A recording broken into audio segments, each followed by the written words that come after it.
Saudari-saudaraku yang terkasih, hari ini bacaan Injil mengingatkan kita soal puasa. Untuk apa kita berpuasa dan bagaimana seharusnya kita berpuasa. Karena Injilnya singkat, saya ingin membacakan untuk kita sekalian. Datanglah murid-murid Yohanes kepada Yesus dan berkata, "Mengapa kami dan orang-orang Farisi berpuasa, tetapi murid-muridmu tidak?"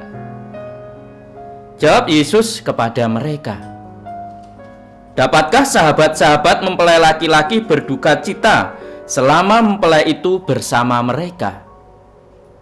Tetapi waktunya akan datang, mempelai itu diambil dari mereka, dan pada waktu itulah mereka akan berpuasa."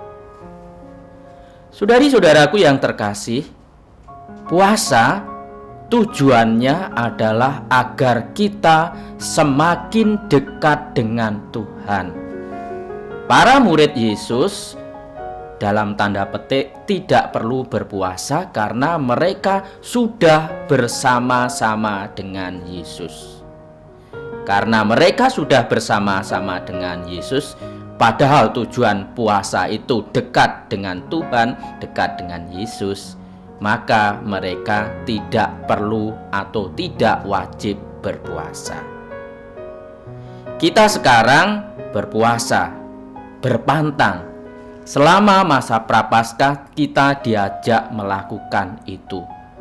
Tujuannya tetap sama, agar kita hari demi hari semakin dekat dengan Tuhan, agar hidup rohani kita hari demi hari semakin bertumbuh, semakin berkembang. Puasa bukan sekedar tidak makan atau tidak minum. Kalau kita sungguh-sungguh mau berpuasa, bacaan pertama hari ini memberi inspirasi bagaimana harusnya berpuasa. Kitab Yesaya pasal 58 ayat 6 sampai 7 memberi cara bagaimana harusnya kita berpuasa.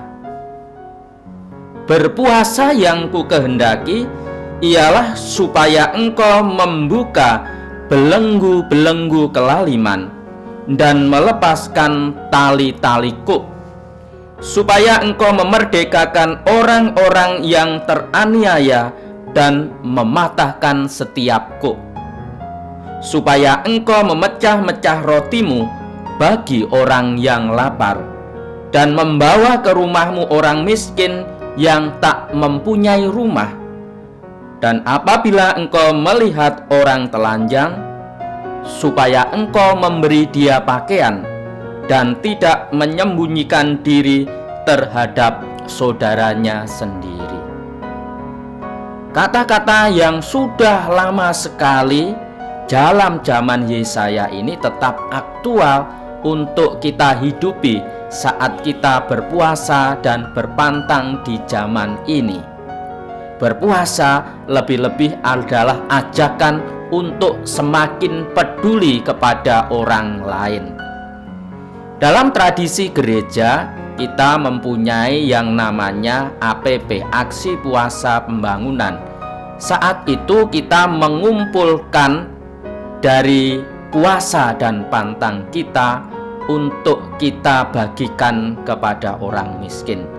Jadi kalau kita pantang daging misalnya, duit yang harusnya untuk beli daging itu ya kita sisihkan, kita masukkan ke amplop puasa. Kalau kita misalnya yang senang merokok, kecanduan rokok selama masa puasa dan pantang, kita berhenti merokok dan duit untuk beli rokok itu kita masukkan ke amplop APP, dan itu akan menolong orang-orang miskin. Dan secara praktis dalam hidup sehari-hari, apa yang dikatakan Yesaya itu selalu bisa kita kerjakan. Memberi tumpangan kepada orang-orang yang membutuhkan tumpangan, memberi makan orang-orang yang membutuhkan makan, memberi pakaian orang-orang yang tidak mempunyai pakaian. Hal-hal praktis sederhana yang bisa dikerjakan setiap orang dan setiap keluarga.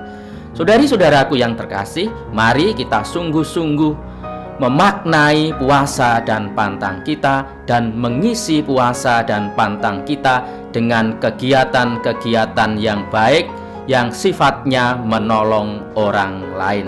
Mari kita saling mendukung dalam doa dan perbuatan nyata selama masa Prapaskah ini.